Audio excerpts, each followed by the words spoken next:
So there is two components to the therapy. There is increased oxygen and increased pressure. And this is where it's important to understand the difference between just breathing extra amount of oxygen. So our blood is, for example, me and you now, probably if we test ourselves with oximeter, we would reach, we would say probably around 97, 98% oxygen saturation of our blood.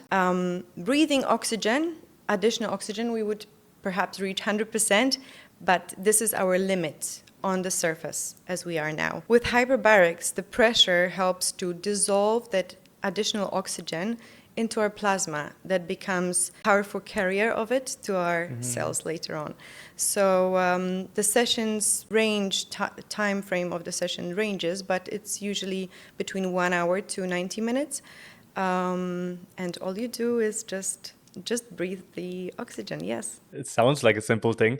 And now, one of the most interesting things that you've said is the pressure driving the oxygen within the cells and within our plasma and within our lungs and different parts of our bodies and tissues.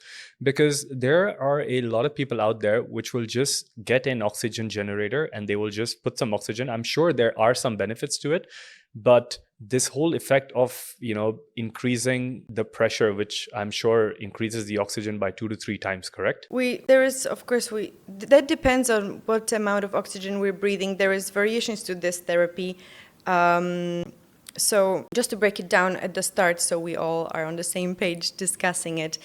Right now, hyperbarics, I think it became a bit of a hot topic because as people are trying to incorporate different therapies into their daily lives to support their well-being, to extend their life, to improve quality of life. So people started reaching out to this modality as well. And so there is, let's break it down to different types of hyperbarics we can do to understand that increase of the oxygen that you've mentioned. So there is a soft shell chambers and hard shell chambers. And these two different ways of administering extra oxygen will result in different amounts of that oxygen being dissolved in our body because of the pressure that it's changing.